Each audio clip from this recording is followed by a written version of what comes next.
Welcome back to episode number 2. Let me ask you this quick question. Have you ever felt like you're guilty for not doing something? Have you ever felt like you are way behind when you don't do something? I did. So many times. Before I understand this, which is the topic that we want to talk about today, I was the guy who hustled day in and day out, no rest. What the heck is rest, right? Just go and work. You don't rest when you are tired. You rest when you're done. Oh my God. For me, it was the motivation, but for me now, it was kind of toxic though. Right? Truth to be told. Because you don't actually have to work so hard for so long. You gotta work hard. And you gotta understand your capacity for a day.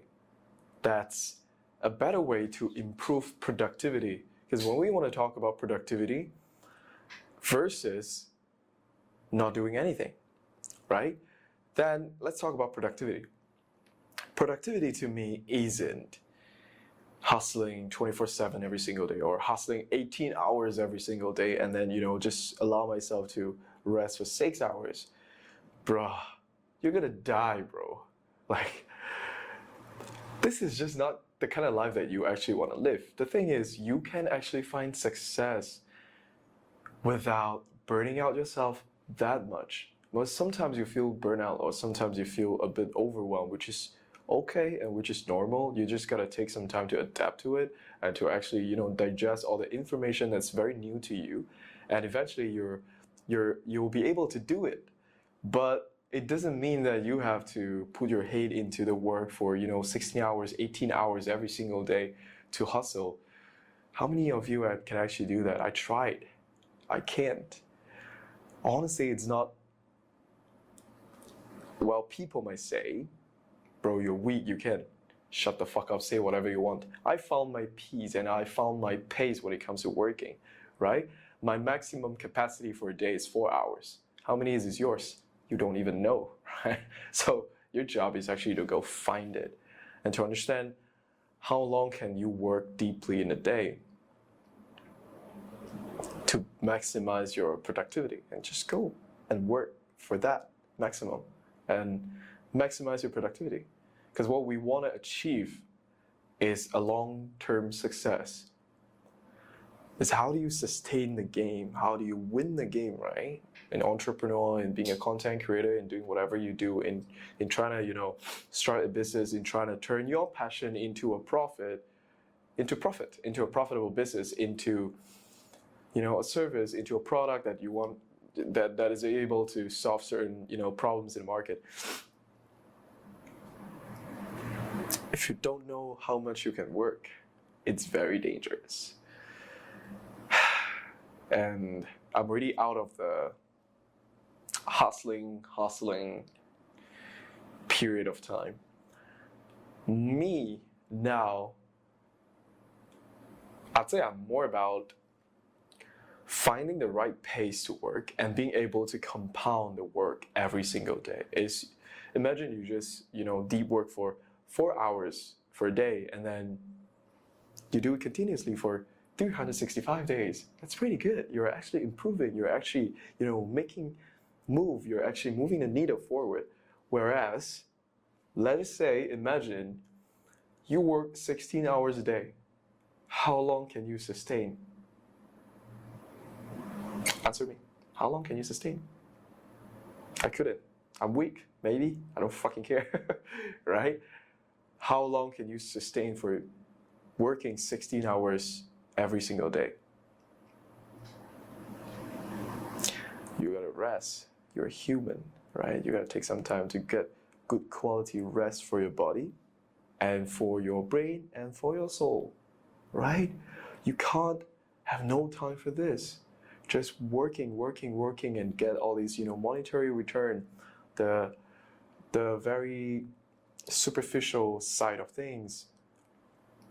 You also have to make sure that you have time for your spiritual growth, for your mental growth, for your inner peace, right? And for your body to rest as well.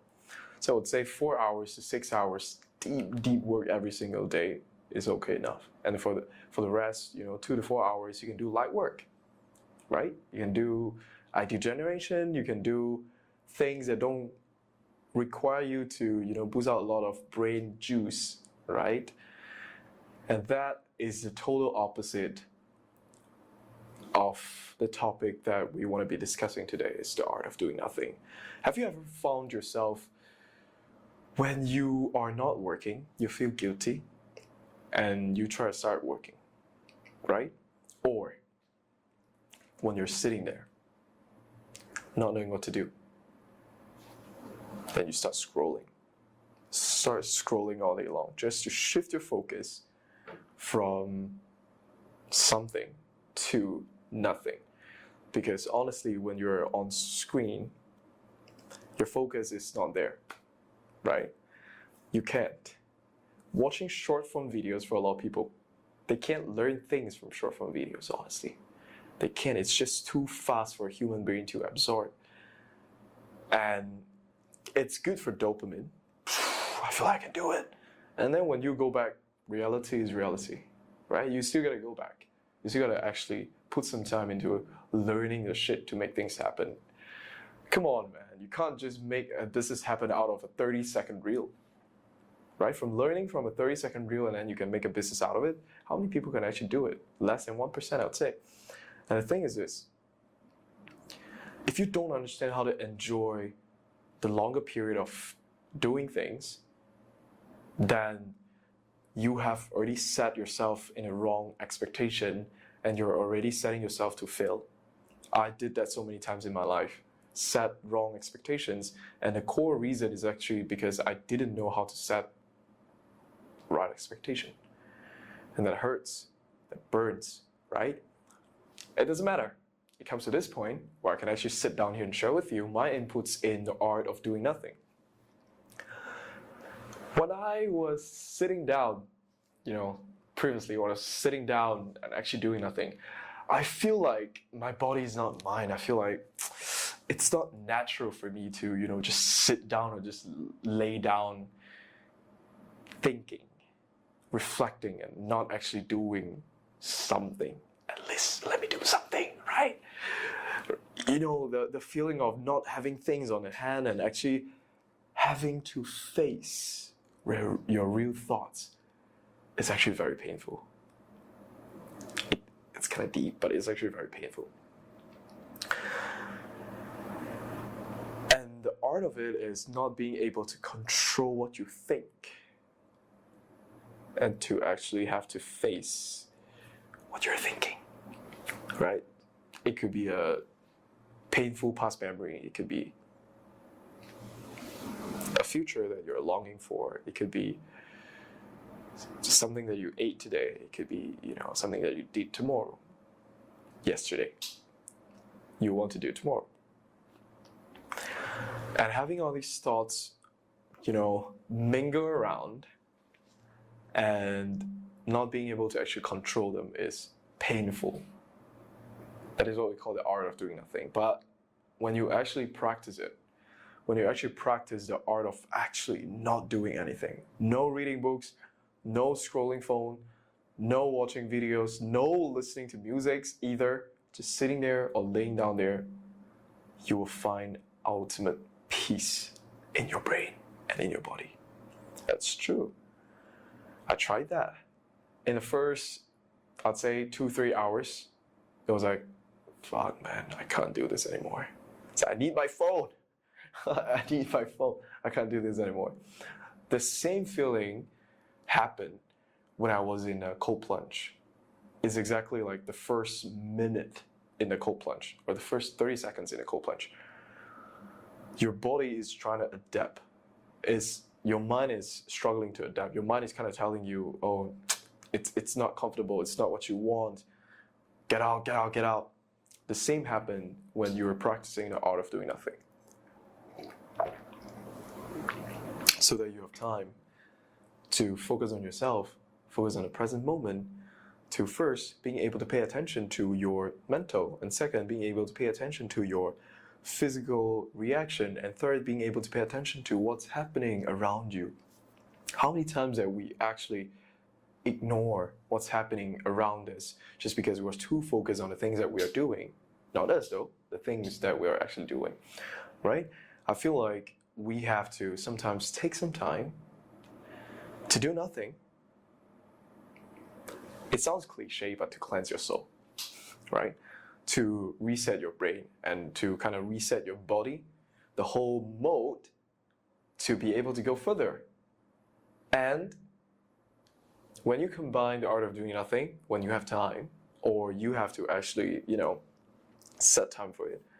When you combine the art of doing nothing with productivity, how long can you go? How far can you go? Right? It sounds perfect. Yes, it is. To me, it kind of is. And for me, the lifestyle that I have right now is just something that I have been wanting 2 years ago. Having my own time, being able to do my own things. But the thing is this, in my first video I talk about, the discipline. You're gonna have to deal with a lot of self-discipline. If you can't hold yourself accountable, it's very dangerous. It's like standing off the cliff. It's very, very dangerous because you now own time and you waste more time. That's the thing. I would say you're gonna have to understand your capacity, and you're gonna be able to understand your style when it comes to working, and when it comes to enjoying your own time, and when it comes to actually putting effort into something that you're passionate about. For example, playing balls. For example, playing football. Going to the gym. What am I even thinking? Oh my god.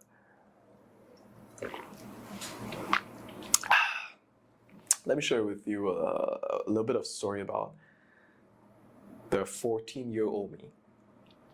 I used to be very angry. I used to be very, very angry. I used to be very hyperactive, right? And I used to have very high ego. I still have, though. We all have. But I didn't want to admit that I had very high ego. So last time I was very into sports. I wasn't into esports at all, gaming and stuff. I wasn't into gaming at all. Because I came from a town. I came from a very small village without, high level technology, so that we can just spend our time playing badminton, playing basketball, and cycling around in the village. So I enjoyed that a lot. But the thing is, I wanted to win all the time, right? And if I didn't win, I felt so painful, and I just wanted to win, right? I would do whatever it takes to just win. So I was like, in Chinese we say very 包皮氣啊, 臭皮氣啊, when I was like 14 years old. So I remember when I played badminton, when my partner didn't play well, I would, shout at my partner and say, "Hey, you full of shit! You don't know how to play? Go out! I'll play myself." I was that kind of person back then. I was like, well, now thinking back to seeing that kind of that side of me, I was like, it's good.